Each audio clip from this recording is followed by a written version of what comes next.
everyone, this is Crystal, and today I'm working in my creativity journal.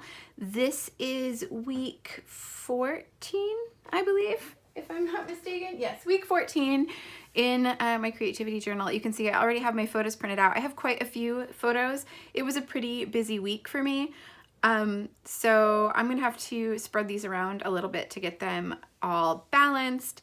And I think I'll probably have quite a bit of journaling to add as well.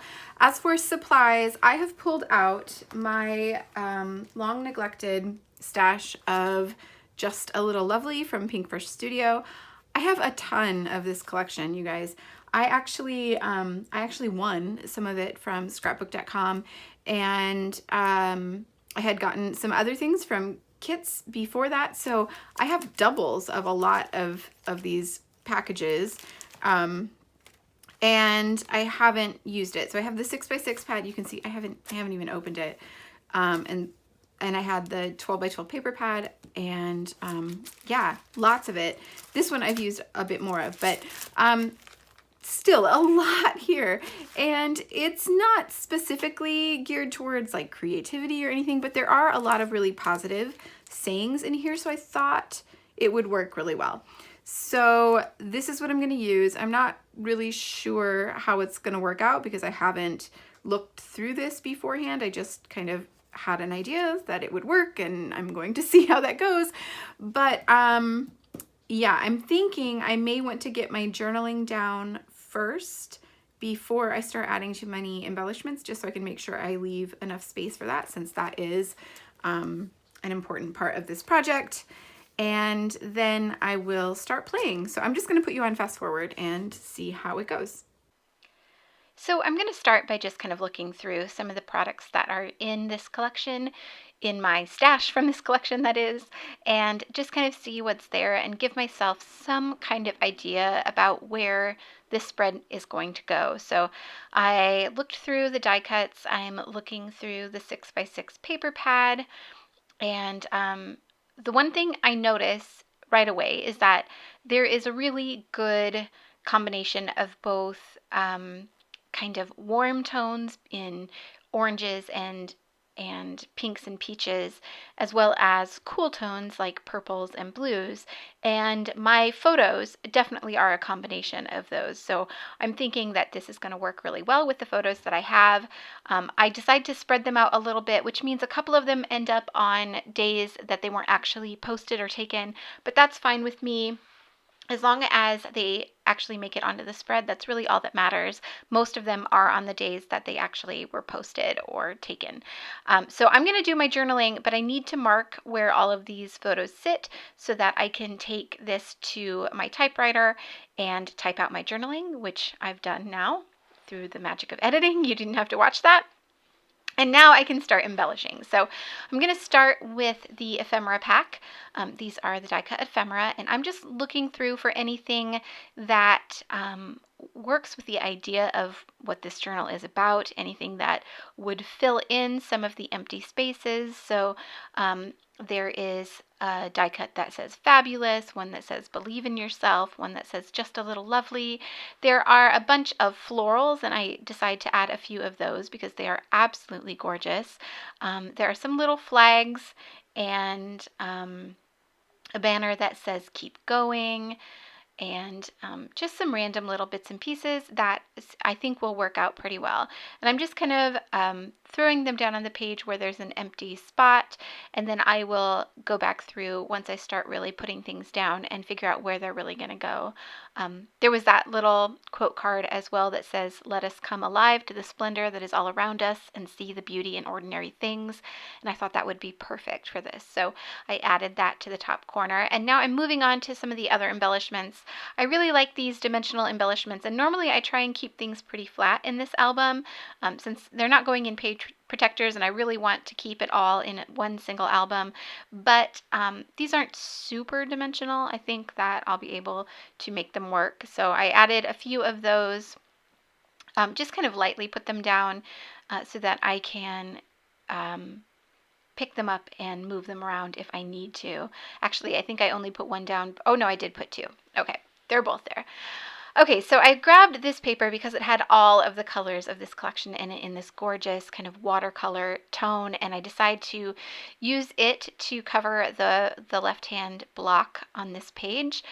So I'm going to add a strip of that there on the left-hand side.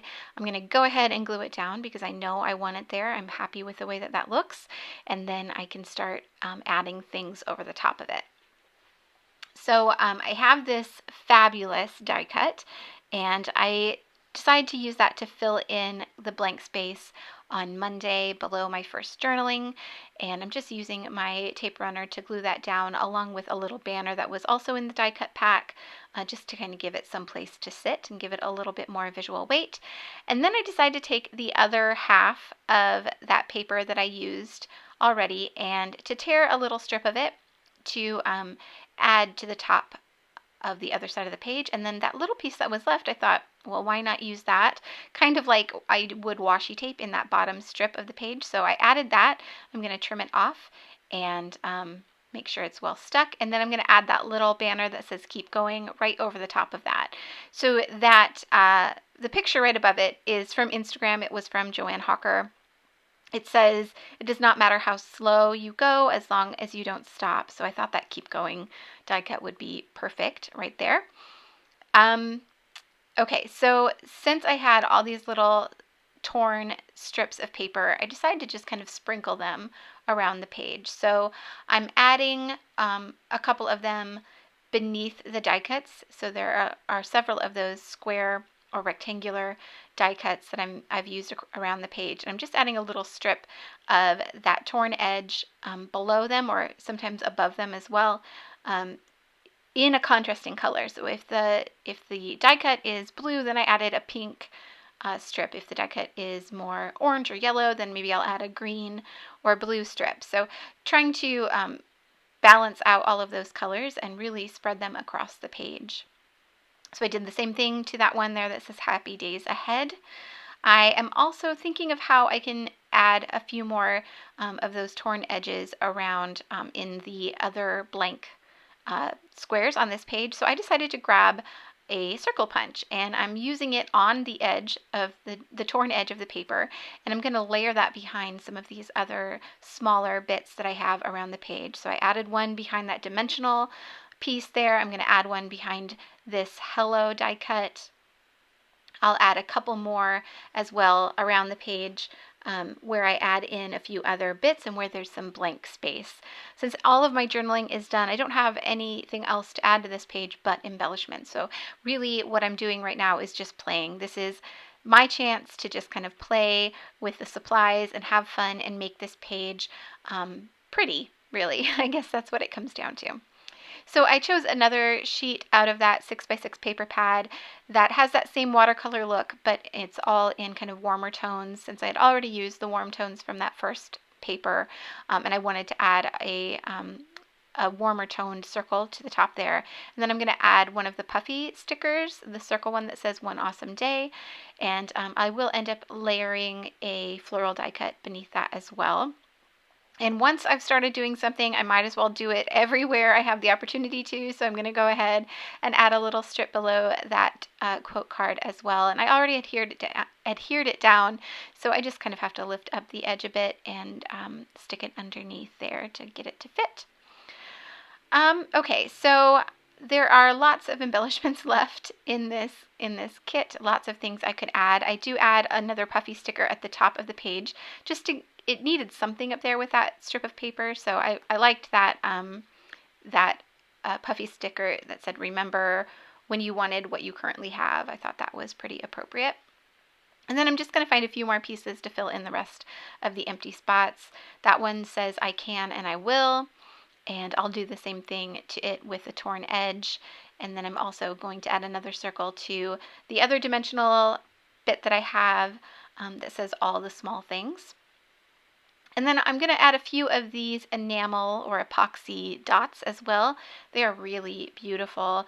So I think I add 3 of them around the page in a few different spots. That one says joyful, and then I'll add one by that hello die cut, and then also by that pink quote rectangle on the top right. But I decided to fill in the other side of the page as well with some of those torn strips, and I didn't have one that was long enough for that spot in the colors that I wanted, so I just overlapped 2 of them, and then I'm going to end up adding a phrase sticker over the top of where they intersect, and then you can't even really tell that there were 2 strips instead of just 1. So doing the same thing to that die cut piece there, adding the torn strips above and below in a contrasting color, and then going back to those epoxy circles and adding a couple more of those where I said I was going to. And then I'm going to go ahead and glue down this floral piece in the top corner as well. And I will add a couple other florals around the page. This one here below that puffy sticker, and then there's a purple one there that I'm going to add by the hello die cut. And then I think all that's left to do is to add my title. So normally I don't leave it for last, but that's just kind of how it worked out this week. So I do have the alphas that come with the Just a Little Lovely kit. You saw them there. They were white, and I knew that wasn't going to work. So I looked at my other Pink Fresh alphas, and none of them really seemed to work either. And then I found this super old, it's actually a vellum alpha sticker that was from Michaels. Maybe 10 years ago. It's super old, but they're still sticky, and they're really pretty. I'm not sure why I hadn't ever used them before, but they work with this collection really well because they have that watercolor look, and they're kind of in the same color tones. It's a little bit more saturated, which works for a title. It kind of draws your attention to the title. But of course, there aren't any numbers on that set, so I'm going to have to come up with another solution for getting the numbers for this week, or the number 14 for this week. And I did feel like I needed a little bit of that darker saturated color elsewhere, so I did add an ampersand there on the bottom of the page, and I added 2 dots at the top, but I end up taking those off. They just look strange. I thought I would go back in and add something else around them, but I never really found anything that would work, and I decided just to pull them back off and not to use those. So for my numbers, I looked through all of the alphas I had pulled out originally. None of them had any numbers on them. I'm not sure why manufacturers don't add numbers to their alphas more often, but they don't. So instead, I'm going to use these tiny puffy alphas. These are also from the Just a Little Lovely collection. I'm going to use those to spell out the word 14. And I'm being strategic about the ones that I choose, since these are in a variety of shades. And I'm kind of getting a gradation of color across the word. So I'm starting with kind of an orangey peach tone and ending in a purple. And there it is. So, I do have to add a few of these phrase stickers, and then that is going to be it for this spread. So, as always, there are lots of close-up photos coming up at the end of this video, and I will also have all of the supplies that I've used, if they are still available, linked below in the description box. If you have any questions about anything I've done or anything I've used, feel free to leave those questions in the comments below, and I'll be sure to get back to you. I hope that you were able to find some inspiration in this video and able to take something away from this to document your own stories with. If you did enjoy this video, I do appreciate a thumbs up. It lets me know that you like what I'm doing and that I should do more of it. And if you haven't already hit that subscribe button, we would love to have you here. And be sure to hit the notification bell as well so that you get notified when I upload new videos. Thank you all so much for watching, and I will see you all back here soon.